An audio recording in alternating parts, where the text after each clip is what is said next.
In this video, we continue our journey westward on our mission to visit all of the disused stations along the former Chicago Great Western Railroad route, from Chicago to Olwine, Iowa. This time, we'll travel from our most previous point of departure, Pearl City, first traveling to Kent, then to the high elevations and southeast corner of Jo Daviess County, where we will visit Stockton, and finally to East Stockton, the once busy but now deserted boomtown. From Pearl City onwards through Stockton, we find the land rising up, peaking at elevations 1,000 feet above sea level, 300 or 400 feet higher than the land to the east, with the terrain becoming increasingly hilly and undulating as we head west.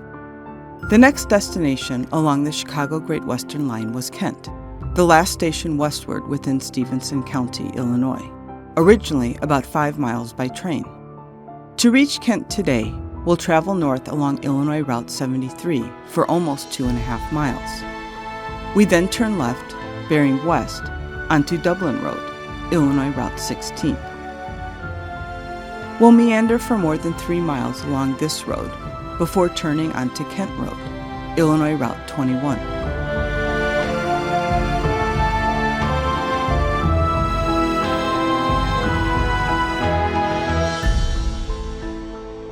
Another mile further brings us to North Kent Road, where we turn left, heading south. Just a short distance brings us to the middle of the community of Kent, with the former depot standing to our left, along Keister Road, which mirrors the former Chicago Great Western right-of-way. The former Kent Depot stood about 340 feet east of Kent Road, about 30 feet northeast of Keister Road, on the north side of the trackway, in Kent Township, Stephenson County, Illinois. The Kent Depot was built in late 1887 and was of the standard Victorian stick-style design, which we've seen on most of the CGW stations along this line. Aerial photos tell us that it was about 50 feet in length by 20 feet in width, and constructed entirely of wood.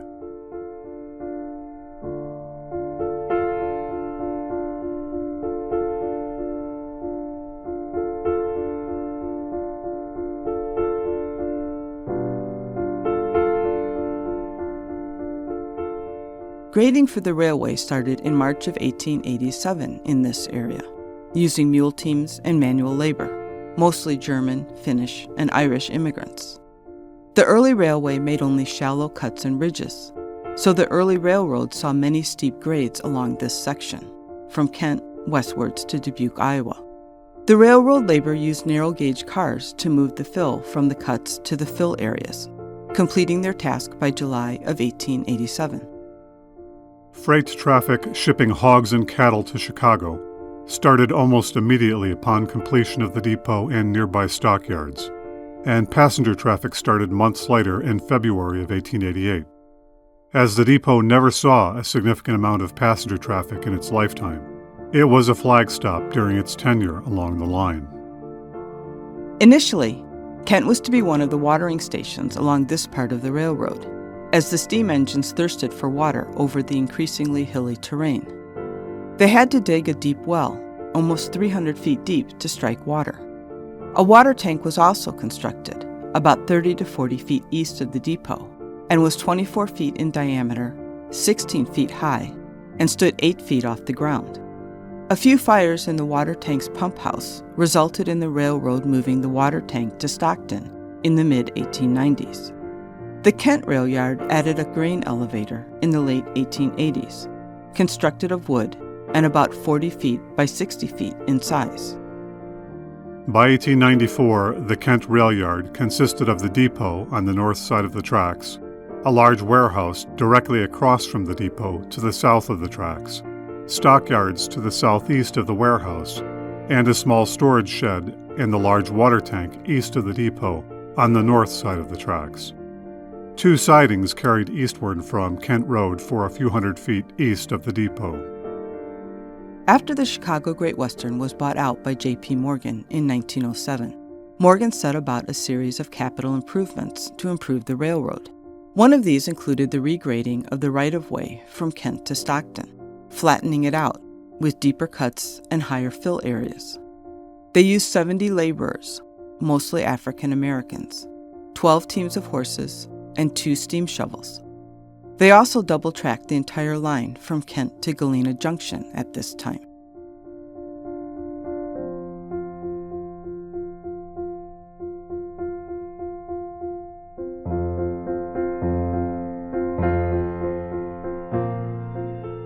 Due to reduced traffic over time, the Chicago Great Western removed the second set of tracks between Kent and Galena Junction in the early 1950s. Most of the traffic through Kent by this time was almost entirely for freight, shipments of coal, lumber, and stock feed. The Kent Depot was finally decommissioned in mid-1951 and was replaced with a small shelter, about half the size of a boxcar, in which to store mailbags. However, the Kent Depot was not torn down, but was instead purchased by Kent resident Gustav Kraft for $40, or about $300 in today's money. Kraft had it moved a short distance to his property just north of the Kent rail yard. He intended to use the former depot as a shed. Additionally, Paul Nowak, just to the north of Kraft, purchased the former railroad agent's house and had that structure moved to his property. And so it very well may be that 1 or 2 of the former Kent Railroad buildings yet stand in the backyards of Kent. The village of Kent was first surveyed and platted in 1887 for the Minnesota and Northwestern Railway, later the Chicago Great Western. A small community had previously existed here since the earliest times of U.S. settlement in the 1830s. The U.S. Post Office for Kent was established in 1850, about a half-mile northeast of the village, in a store owned by Abrams Reber, which was surrounded by a scattering of homes. The naming of the township and village is somewhat obscure, with some attributing it to a traveling Presbyterian preacher from the Galena area, Reverend Aratus Kent, while others suggest it was adopted from the Shire of Kent, England, the possible former home of a few of the early settlers. The coming of the railway brought a surge in the local population and put the community on the map. But like many of the towns along the railway, the huge projected growth of population and commerce never materialized. By 1910, the population consisted of about 150 residents, with several stores, a few churches, a creamery, and a grain elevator. A lumberyard adjacent to the rail yard was added in 1916, and the State Bank of Kent was opened in 1923. This building later became the U.S. Post Office for Kent, until its closure just a few years ago. As the Kent area was, and is, largely a dairy economy, a Swiss cheese factory opened in the village in 1929, developing into one of the largest cheese factories in northern Illinois. The Kent cheese business continues to this day, as the factory is now owned by Nuestro Queso, a Hispanic cheese manufacturer, employing dozens of people in the area.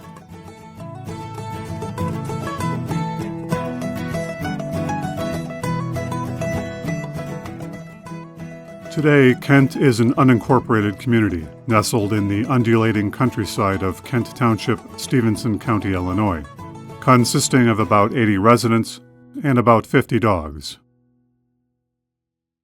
The next station along the Chicago Great Western Line was Stockton, which was a little more than 6 miles northwest from Kent by train. To get there today, we'll travel by automobile.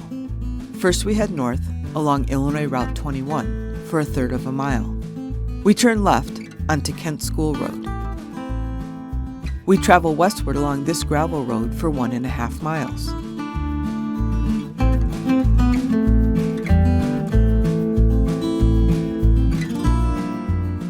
Reaching Gidd's Road, we turn right, bearing north. We travel along this road for 1 mile, noting the former CGW right-of-way as we pass.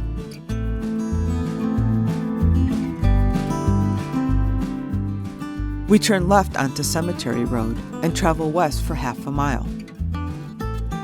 We then turn north onto Willow Road and again note the former CGW right-of-way.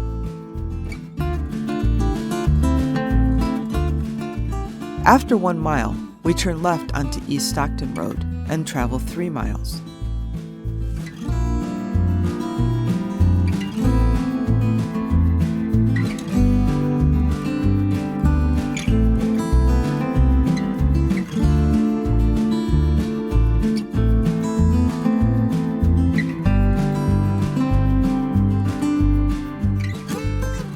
At Simmons Road, we turn right and head north for 1/3 of a mile, before turning left onto Carpenter Avenue. Another 1/3 of a mile brings us to Main Street of Stockton, where we turn right. The former Stockton Rail Yard and Depot once stood to the right as we passed by Railroad Avenue.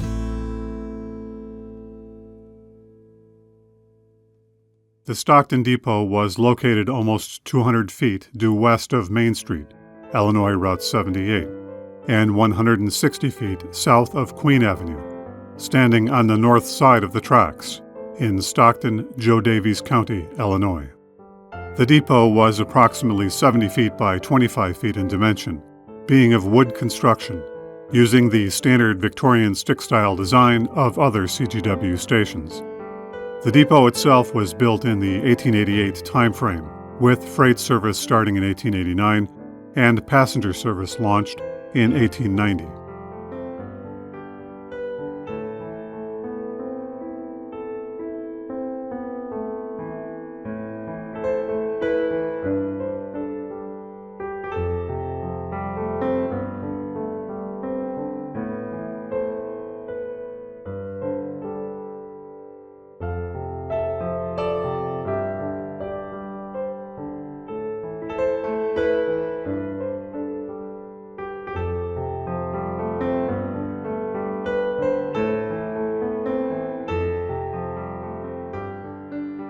In February of 1887, the site of the Stockton Station was selected by the Minnesota and Northwestern surveyors to be on the farm of Marvin Freeman Carpenter, who deeded a piece of his land to the railroad. Originally, the Stockton Station was to be situated at Rose Corners, north of Morseville, about 1.5 miles east of present-day Stockton, on the road leading to Warren. But at that time, the grade was considered to be too steep there for heavy trains. By 1893, the rail yard and associated commerce had grown considerably. On the south side of the trackway and to the east of Main Street stood a grain elevator, and a lumber yard and woolen factory stood to the southeast. Another elevator, mill, and stockyards stood to the west of Main Street. Further west, on the south side of the tracks, stood a turntable. A creamery stood just north of the turntable, on the north side of the trackway, and a brickyard stood to the southwest of the rail yard. Within a few years, the south side of the tracks included a large grain elevator, a coal yard, a coal shed, a large lumber yard, a creamery, and stockyards. Water tanks had been erected to the north of the tracks and east of the depot. 2 sidings spanned most of the breadth of the village from east to west. Just as at Kent, 1910 and 1911 saw the regrading of the trackway, removing steeper grades and flattening the trackway all along the line. Double tracking was also added at this time. The labor for this endeavor was undertaken by about 100 Italian immigrants who had been brought in for the arduous and low-paying work. The 1910 timeframe also saw the creation of the new division point in East Stockton, which we'll discuss shortly. But the result of this large new facility nearby meant that the coal chute and water plants in Stockton's rail yard were no longer needed, and they were moved to East Stockton instead.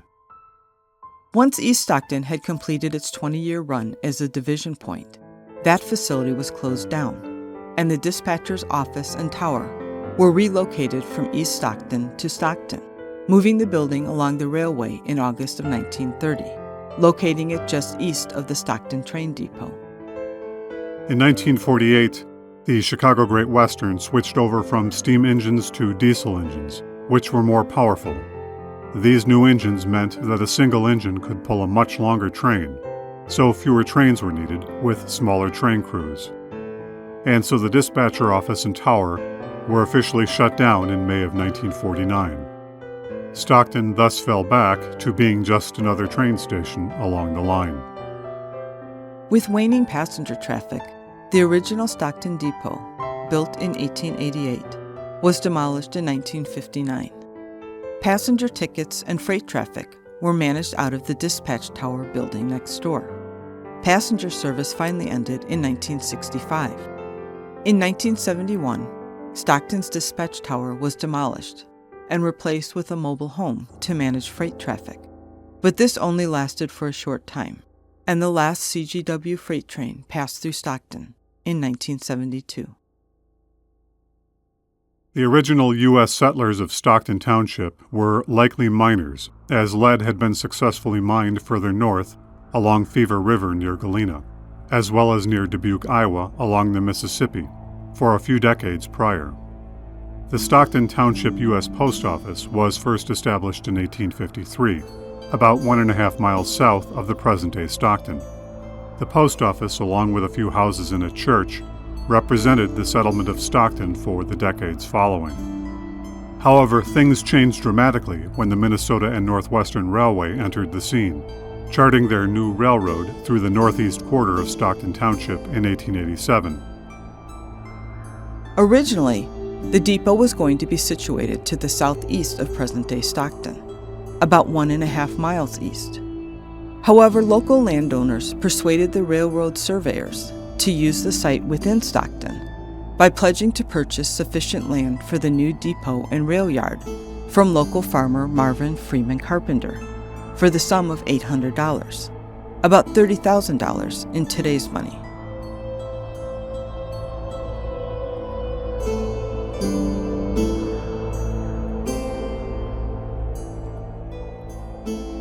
Stockton incorporated as a village in April of 1890 by a surprisingly close vote of its leading citizens, at 46 to 40.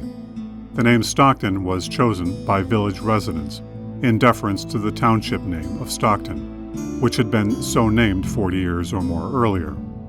The name of the township appears to have resulted from the suggestion of an earlier prominent citizen who prophetically noted the area's alpine-like character, realizing its pasturage and dairy potential, hence the name Stocktown or Stockton.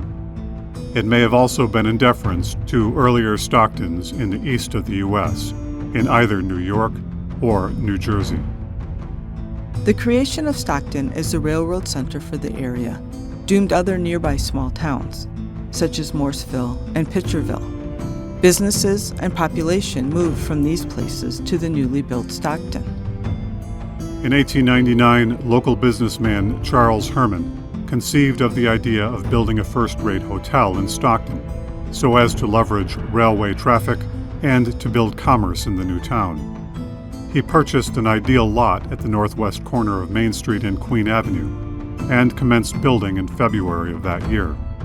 Herman's new hotel was completed 10 months later, in December, at a cost of between $8,000 to $9,000, or roughly $240,000 in 2020 money. He named the new establishment the Great Western Hotel. The first floor held an office, a dining room, private parlor, and kitchen. The second floor had 16 bedrooms, with a parlor on the southeast corner overlooking the railroad.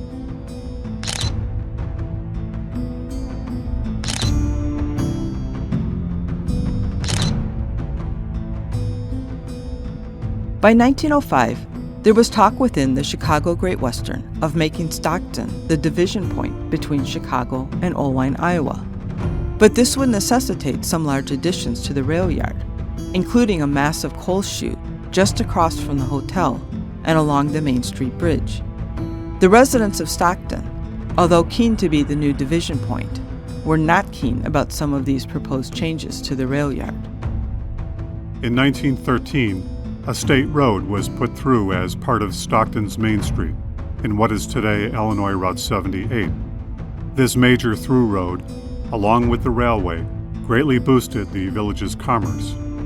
As part of this boom, J.L. Kraft arrived in Stockton in 1914, started a creamery, and founded the Kraft Cheese Company.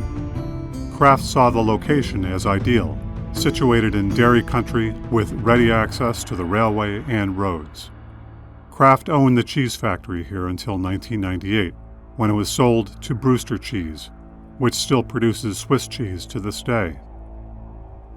Stockton's Main Street Bridge was originally built in 1888 as a wooden structure, likely a hastily constructed timber frame design. It was rebuilt of wood in 1897, with more completeness. In 1920, the bridge went through its third incarnation with another wooden structure. This third wooden bridge lasted until it was replaced in the late 1950s with a concrete bridge. The new concrete bridge was 5 feet lower in height than the earlier steep wooden bridge. The grade of the trackway below it was lowered correspondingly to maintain the same clearance between the rails and the bridge. This new bridge lasted only 17 years, however, as it was demolished in 1976 and replaced with landfill after the closure of the Chicago Great Western Railway. Stockton continues on as a thriving and vital community, a village set atop one of the highest points in northern Illinois. Its population has held remarkably stable over the past 60 years, at about 1,800 residents. For lovers of history, the village includes the Stockton Heritage Museum, located along West Front Avenue, which features many photos and artifacts from railroading days. On our visits to Stockton, the museum was unfortunately closed, but by all accounts, it's an interesting place to visit. In our discussion of Stockton in the early 1900s, we mentioned East Stockton, which was once a very real and bustling place, but of which not a trace exists today. So where was it, and what happened? That's what we're going to explore next. In the early 1900s, CGW executives began discussions of creating a new division point between Oelwein, Iowa and Chicago. The division point was the place where train crews were swapped out, where train engines were repaired, conditioned, and maintained, and where coal and fresh water supplies were replenished for the steam engines. Dubuque, Iowa had been playing that role since the start of the railway in 1888. However, the placement of Dubuque meant that the division point had one long leg between Dubuque and Chicago and one short leg between Oelwein and Dubuque. Train crews on the short leg were paid their full amount, while train crews on the long leg had to be paid extra. At a time when there were dozens of trains per day between Oelwein and Chicago, this added up to a lot of extra cost for the Chicago Great Western. Multiple stations and towns vied for the new division point location, including Kent and Pearl City to the east, as it would bring in more jobs, utilities, and infrastructure. But by late 1909, Stockton was chosen as the new division point. However, there was still a problem with the Stockton location. The new division point would require a lot of space for sidings, for a new roundhouse, and for massive coal and water storage. This was not going to fit within Stockton's rail yard, at least in a way amenable to the local residents. And so instead, the CGW purchased 100 acres of land a little more than a mile east of Stockton, creating a massive new terminal, as well as a burgeoning new company town. Local contractors David L. Trunk and John J. Dowling were awarded the construction of the new roundhouse and other railroad buildings at East Stockton. The original contract stipulated the buildings to be constructed in 1 month's time, starting in July of 1910. Trunk and Dowling hired upwards of 1,000 laborers to meet this challenge. The new terminal that was created was one of the largest in all of Illinois. It included a system of yard tracks and sidings, a large machine shop, a 12-stall roundhouse that quickly grew to 20 stalls within a few years' time, a 90-foot steel turntable operated electrically, a massive 100-ton coaling station operated electrically, scales for weighing coal, a sand house, and a concrete cinder pit.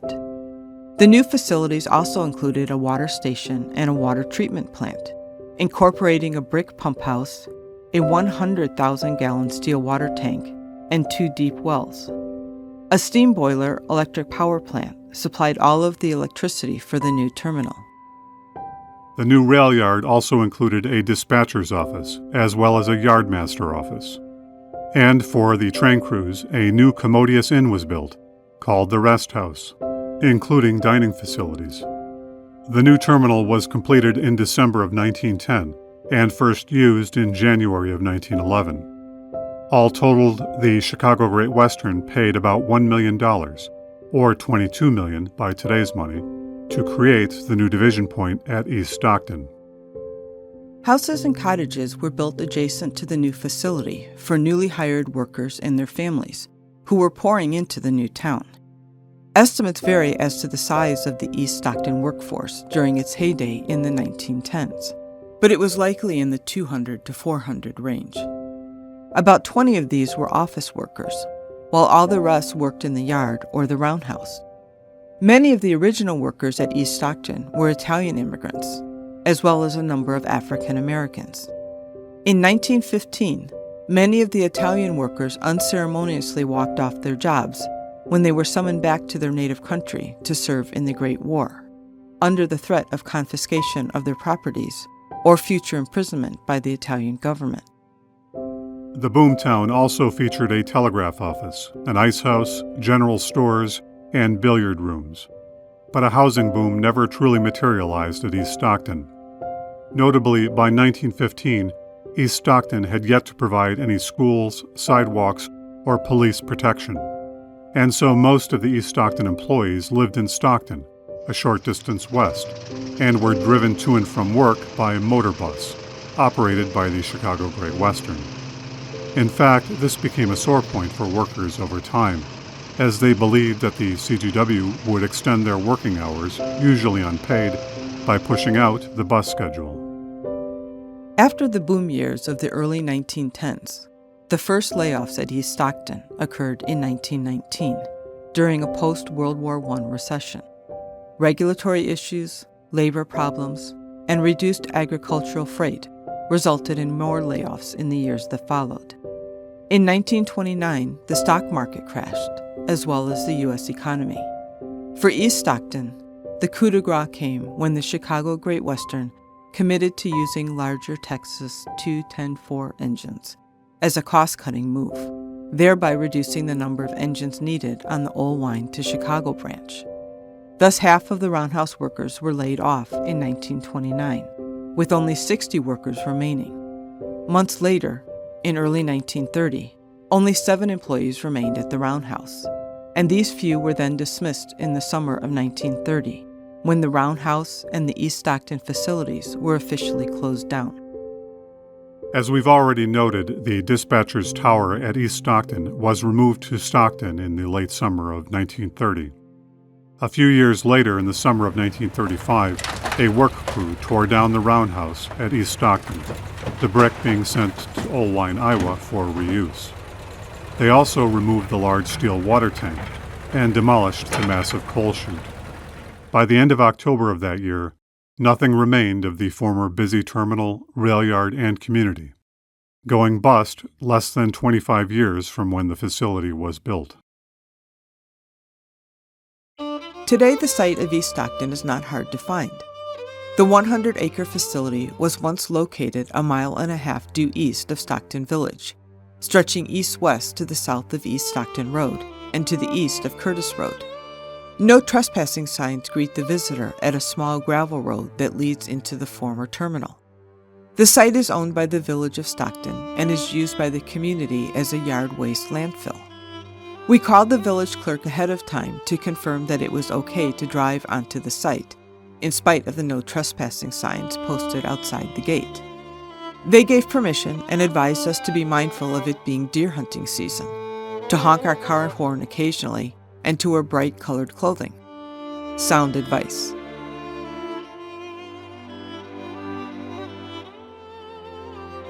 We drove along much of the length of the mile-long terminal. The heart of the complex was about 1/2 mile east of the Curtis Road entrance, where the roundhouse once stood to the south, off to the right, within the forested area, along with the machine shop, the water tanks, the oil house, the cinder pit, and coal chute. The large meadow was once the site of the network of sidings that filled this space.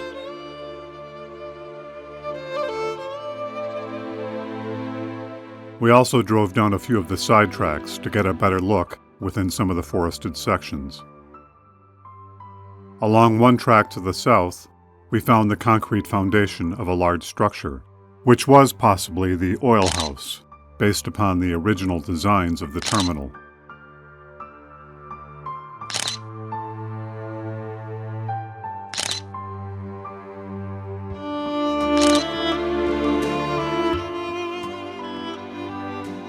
We also found an intact culvert north of the former roundhouse location.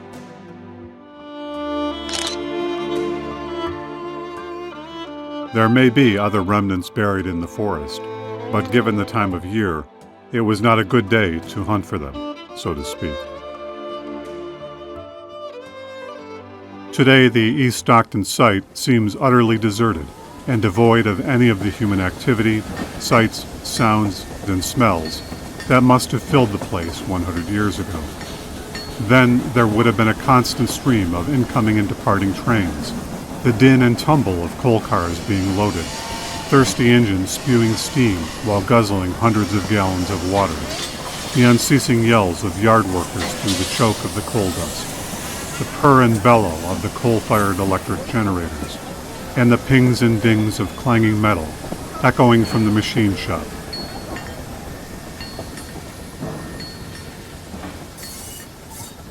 Now East Stockton stands empty and silent, the ghost of a boom and bust town, the fevered dream of burgeoning railroad optimism in the shadow of Stockton Village. There is no sign or trace of the rails and sidings, of the water pump house and water tanks, the massive coal storage and chutes, of the electric generators, not even of the imposing 20-bay roundhouse along the south extent of the property. Unless some of it is hiding in the brush or beneath the turf, all is gone.